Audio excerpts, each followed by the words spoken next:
Assalamualaikum warahmatullahi wabarakatuh. Jumpa lagi dengan saya di Abil Maiwa Channel. Jadi teman-teman, channel ini merupakan channel pendidikan tempat kita berbagi tentang aplikasi pendidikan Microsoft Office serta tips dan triks komputer.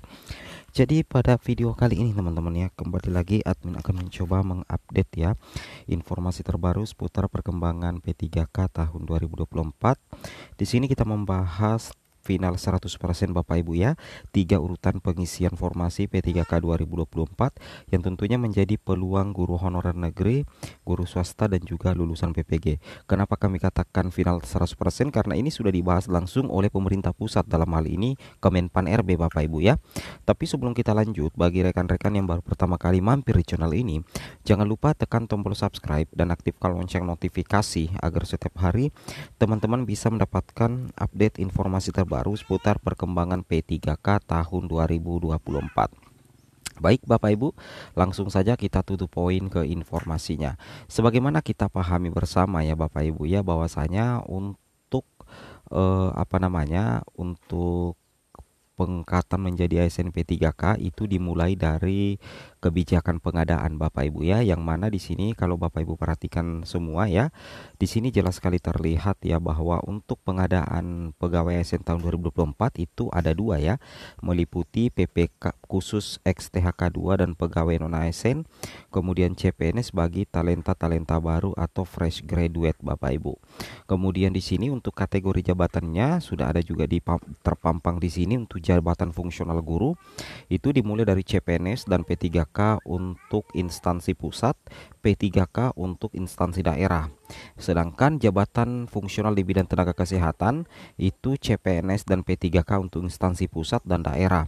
Jabatan tenaga teknis lainnya itu mulai dari CPNS dan P3K untuk instansi pusat dan daerah, dan beberapa instansi pemerintah wajib mengusulkan jabatan pendukung penguatan peran APIP. Kemudian di sini untuk pengadaan pegawai ASN tahun 2024 itu terdiri dari jabatan fungsional itu sebanyak 273 jabatan fungsional, dan termasuk juga ada jabatan pelaksana Bapak Ibu. Ini terkait dengan kebijakan pengadaan pegawai ASN khusus tahun ini. Jadi ini menjadi kabar gembira bagi honorer ya, termasuk juga guru honorer negeri, swasta maupun lulusan PPG prajabatan seperti itu ya. Kemudian kalau kita perhatikan untuk alur perencanaan kebutuhan ASN tahun 2024 itu ada dasar hukumnya Bapak Ibu, sehingga kami katakan ini final 100% karena sudah ada dasar hukum yang menjadi patokan kita untuk membahas konten ini. Itu berdasarkan amanat di Undang-Undang Nomor 20 Tahun 2023 dan PP Nomor 2 2017, JO PP 17 2020 dan PP Nomor 49 Tahun 2018. Yang mana kalau Bapak Ibu perhatikan ini ada 10 poin ya, mulai dari surat permintaan usulan kebutuhan, kemudian mengusulkan kebutuhan ASN melalui digital platform, kemudian persetujuan prinsip jumlah formasi instansi, menetapkan pedoman rincian formasi, kemudian mempersiapkan sarana prasarana pengusulan rincian formasi. Kemudian yang kelima di sini ada instansi pemerintah ya yang menyampaikan rincian usulan. Kemudian lanjut di Pertek BKN yaitu validasi rincian formasi berdasarkan angka 3, dan di sini ada Kemenkeu terkait dengan pendapat terkait anggaran rencana pengadaan ASN, kemudian menetapkan formasi nasional Bapak Ibu dan rincian kebutuhan ASN, ada Pertek BKN, kemudian ada nantinya regulasinya yaitu kebijakan pengadaan ASN sampai dengan seleksi CSN yang rencananya seharusnya dimulai bulan ini, tapi kemungkinan ya bulan depan dan Juli Bapak Ibu ya, seperti itu kira-kira. Kemudian di sini sudah ada rencana penetapan kebutuhan ASN ya untuk tahun 2024.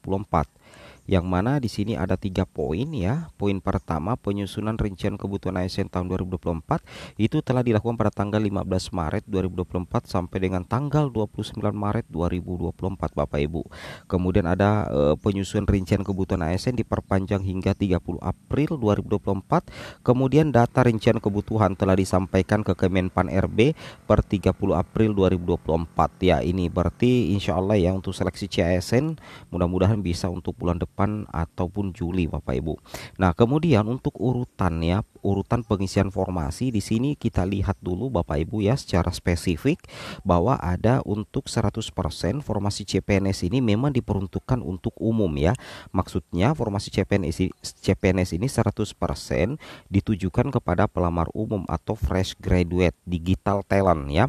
Nah, khusus formasi P3K ini untuk guru honorer, untuk honorer termasuk XTHK 2, non ASN yang terdata di database BKN, non ASN yang aktif bekerja pada instansi pemerintah. Jadi ini menjawab nasib bagi non ASN yang belum terdata. Jadi masih ada harapan ikut di P3K. Karena di poin ketiga di sini dikatakan formasi P3K diperuntukkan untuk 3 kategori. Yang pertama XTHK 2 atau kategori 2 Bapak Ibu. Kemudian non ASN yang terdata di database BKN. Kemudian yang ketiga adalah non ASN yang aktif bekerja pada instansi pemerintah. Jadi kalau dikatakan non ASN yang aktif bekerja pada instansi pemerintah itu termasuk honorer yang belum terdata di database BKN, berarti ada jatahnya di formasi P3K. Nah, bagaimana dengan urutan pengisian formasi? Di sini sudah ada 3 kategori Bapak Ibu ya. Untuk pengurutan pengisian formasi itu dimulai dari XTHK 2. Di sini dikatakan kriteria pelamar dan pengisian formasi P3K itu secara berurutan bagi yang pertama XTHK 2 yang terdaftar di database BKN itu nantinya melamar di instansi tempat bekerja Bapak Ibu. Kemudian tenaga non ASN yang terdata di database BKN dan tenaga non ASN yang aktif bekerja di instansi pemerintah. Jadi yang paling diprioritaskan dulu itu adalah THK 2 Bapak Ibu ya. THK 2 otomatis terdata di database BKN. Kalau tenaga non ASN itu juga yang terdata di database BKN itu masuk di urutan kedua. Nah, urutan ketiga ini kemungkinan besar bagi tenaga non ASN yang belum terdata tetapi sudah lama aktif bekerja di instansi pemerintah. Berarti guru honorer yang masuk P2, THK 2 itu masuk kandidat utama penuntasan atau pengangkatan atau pengisian formasi P3K guru teman-teman ya. Tentunya ini menjadi salah satu kabar bahagia untuk teman-teman guru honorer ya, terutama bagi THK 2 dan juga guru yang sudah lama terdata di Dapodik. Itu bakalan menjadi salah satu peluang emas di tahun 2024, termasuk juga honorer nakes dan juga honorer teknis. Sedangkan bagi teman-teman yang belum terdata di database BKN, di sini sepertinya jatahnya ada di poin ketiga ini Bapak Ibu. Nah, yaitu tenaga non ASN yang aktif bekerja pada instansi pemerintah. Seperti itu kira-kira ya. Nah, jadi jelas sekali di sini Bapak Ibu lihat skema rencananya untuk tahun 2024. Nantinya itu akan serentak Bapak Ibu ya. Untuk seleksi CSN tahun 2024 itu ada CPNS, ada P3K. Nah, P3K ini khusus untuk formasi khusus non ASN, artinya honorer yang sudah lama mengabdi dan tentunya masuk dalam database BKN. Nah, di sini skemanya sudah ada, memenuhi lowongan formasi.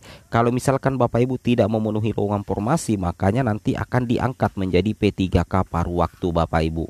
Nah, sedangkan yang memenuhi lowongan formasi akan diangkat menjadi P3K penuh waktu. Artinya kalau Pemdanya tidak mengajukan formasi, berarti tidak ada lowongan formasi, berarti nanti diangkat menjadi P3K paruh waktu. Oke, semoga bermanfaat. Assalamualaikum warahmatullahi wabarakatuh.